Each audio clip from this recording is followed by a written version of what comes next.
A fome entre crianças e adolescentes caiu quase 30% no Brasil em apenas um ano. Dados do Instituto Brasileiro de Geografia e Estatística, o IBGE, mostram que o país passou de cerca de 2.500.000 crianças e adolescentes em insegurança alimentar grave em 2023 para 1.800.000 em 2024. O resultado é o menor da série histórica iniciada em 2004. O acompanhamento nutricional também aumentou. O número de crianças com peso e altura monitorados na rede pública passou de 6.200.000 em 2022 para quase 8 milhões em 2025. No mesmo período, houve queda nos índices de magreza acentuada e obesidade entre menores de 5 anos. Os dados também indicam que crianças que frequentam escola têm mais acesso à alimentação adequada. Segundo o Ministério do Desenvolvimento e Assistência Social, Família e Combate à Fome, o MDS, a redução está ligada a políticas que ampliam renda, alimentação e acompanhamento nutricional, como o Plano Brasil Sem Fome. Entre as iniciativas está o benefício Primeira Infância do Bolsa Família, que paga desde março de 2023 R$ 150 mensais a famílias de cerca de 9 milhões de crianças de 0 a 6 anos. Há também um pagamento adicional de R$ 50 por criança e adolescente de 7 a 18 anos, alcançando 15 milhões de beneficiários nessa faixa etária.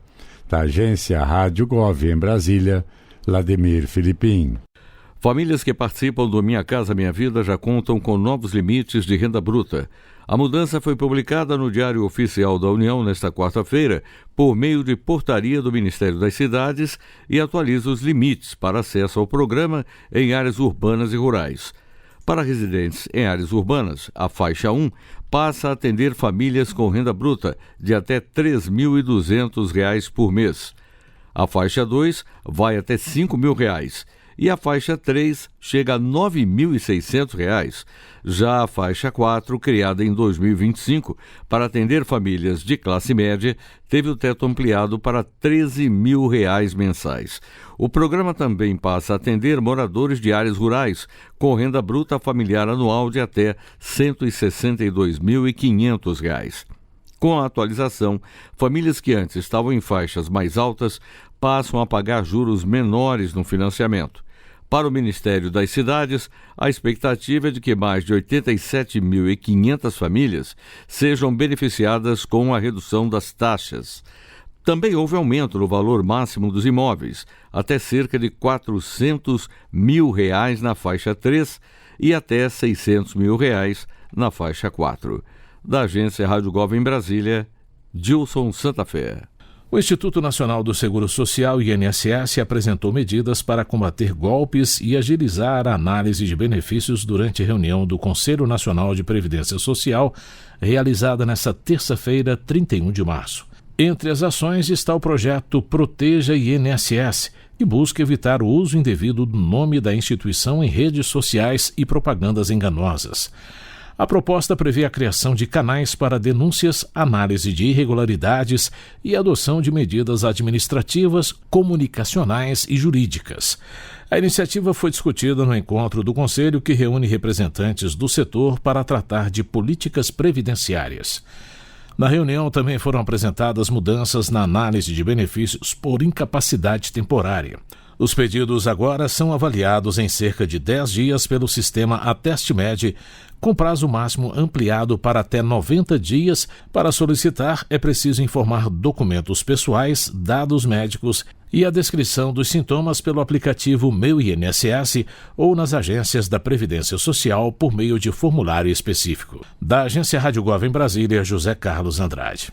Sobe a taxa média de juros cobrada pelos bancos. É o que mostram as estatísticas monetárias e de crédito divulgadas pelo Banco Central. De acordo com o levantamento, a taxa média das concessões de crédito livre para pessoas físicas apresentou alta de 1 ponto percentual em fevereiro. No ano, o aumento é de 5,4 pontos percentuais e chega a 62%. No segundo mês de 2026, o que mais pesou foi a taxa do cartão de crédito rotativo, que teve alta de 11,4 pontos e atingiu quase 436% no ano. Essa é a modalidade de crédito considerada uma das mais caras do mercado. E apesar da limitação da cobrança de juros do rotativo, que passou a valer em janeiro de 2024, essa taxa permanece variando sem queda expressiva. É que essa limitação não afeta a taxa de juros firmada no momento da contratação do crédito. O rotativo dura 30 dias e é quando o consumidor não paga o valor integral da fatura do cartão. Da Rádio 2, Fabiola Altran. Top Serrana, o portal que conecta você com música, jornalismo, cultura e comunidade. Conteúdo, participação e alto astral. Todos os dias. Uma rede formada a partir de relacionamentos e parcerias. Top Serrana, sua casa na internet.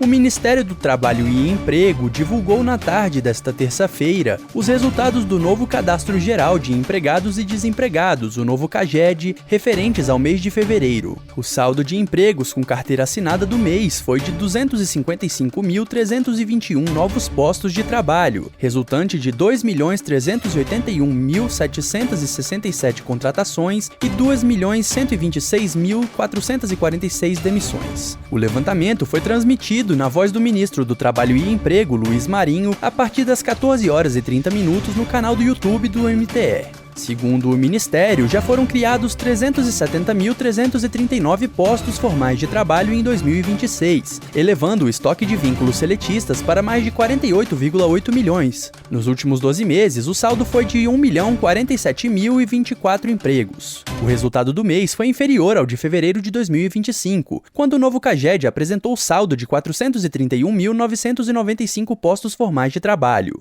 O ministro Luiz Marinho salientou que um resultado para fevereiro de 2026 menor do que o do mesmo período do ano passado já era esperado pelo MTE, uma vez que o mês teve mais dias úteis no ano anterior e o carnaval foi antecipado no ano corrente. Alguém perguntou mês passado o que a gente esperava para fevereiro. É que esperava um número menor do que foi o ano passado, fevereiro, porque o ano passado teve mais dias úteis de fevereiro que teria esse ano. Lembra que o ano passado março foi relativamente baixo. E a razão de março do ano passado ter sido baixo é porque o carnaval foi em março, portanto, os dias úteis de carnaval se antecipou para fevereiro. Então, acho que essa é a análise que fazemos do ano passado. Contudo, o ministro chamou atenção para o que chamou de uma soma de complicadores, ao se referir ao cenário de juros altos e do conflito no Oriente Médio, o que, segundo ele, tem impacto direto na capacidade de geração de empregos e na velocidade de movimentação da economia. Nós temos uma guerra em curso, criando muito transtorno para o mundo inteiro. No Brasil também, né? E os juros altos, né, também. Então essa soma ele é um complicador no sentido de investimentos e a velocidade da geração de emprego, a velocidade que a economia vai andar. O que tem de positivo é que esses números são positivos. Os 5 grandes agrupamentos da atividade econômica registraram saldo positivo. Serviços liderou, com 177.953 postos, seguido por indústria, com 32.027 postos, construção civil, com 31.099 postos, agropecuária, 8.123 postos e comércio, com 6.127 postos. Dentre as 27 unidades federativas, 24 apresentaram saldos positivos, com destaque para São Paulo, com 95.896 postos, Rio Grande do Sul com 24.392 postos e Minas Gerais com 22.874 postos. Alagoas, Rio Grande do Norte e Paraíba tiveram desempenhos negativos. O saldo foi positivo tanto para homens, que ocuparam 100.257 postos, quanto para mulheres, que ocuparam 155.064 postos. A maior parte das vagas, 163.056 postos, o equivalente a 63,9% do total gerado no mês, se concentra concentrou nos jovens de até 24 anos. O salário médio de admissão foi de R$ 2.346,97 no mês, o que representa uma queda de 2,3% em relação a janeiro. Contudo, o valor indica um aumento de 2,75% frente a fevereiro de 2025, indicando aumento real ao longo do ano. Com informações do Ministério do Trabalho e Emprego, reportagem Henrique Fregonassi. A Agência Nacional de Vigilância Sanitária, Anvisa, aprovou mais um medicamento para o tratamento do câncer de pulmão. O Olizu é indicado para pacientes adultos com câncer de pulmão de pequenas células em estágio avançado. Esse tipo de câncer se caracteriza por células que se multiplicam de maneira descontrolada, formando tumores. A doença se desenvolve mais rápido e tem uma tendência maior a se espalhar para outras partes do corpo. Esse câncer é grave, mas as chances de cura são grandes se o diagnóstico for precoce. O tabagismo é a principal causa do câncer de pulmão de pequenas células, responsável por cerca de 80% dos casos. O Olizu é um anticorpo monoclonal que ajuda o sistema imunológico a reconhecer e atacar as células cancerígenas. O tratamento associado à quimioterapia apresentou melhora na sobrevida global dos pacientes e amplia opções terapêuticas. Da agência Rádio Gov em Brasília, Daniele Popov. Instituto Butantan vai desenvolver medicamento contra o câncer. O remédio será fabricado em parceria com uma farmacêutica norte-americana e oferecido a pacientes do Sistema Único de Saúde. A nova terapia estimula o sistema imunológico para identificar e combater células cancerígenas. Chamado de pembrolizumab, o medicamento é uma alternativa de tratamento menos tóxica do que a quimioterapia. O remédio já é comprado pelo Ministério da Saúde e utilizado no SUS para pacientes com melanoma metastático, que é um tipo de câncer de pele mais agressivo e que pode se espalhar para outros órgãos. Segundo o governo, cerca de 1.700 pessoas são atendidas anualmente e o custo fica em torno de 400 milhões de reais. Mas será avaliada a inclusão desse tratamento para casos de câncer de colo de útero, esôfago, mama triplo negativo e pulmão. Da Rádio 2, Fabíola Altran. Choperia e restaurante Chapa Quente. Mais que um lugar para comer, um espaço para viver bons momentos. Na praça de alimentação do Friburgo Shopping, de segunda a segunda, o sabor ganha destaque. Petiscos preparados com carinho, pratos à la carte feitos na hora, comida quilo com qualidade e o chopp sempre gelado. Entrega em domicílio e atendimento para empresas. WhatsApp 229 9820 5534. Chapa Quente. Tradição, sabor e convivência à mesa.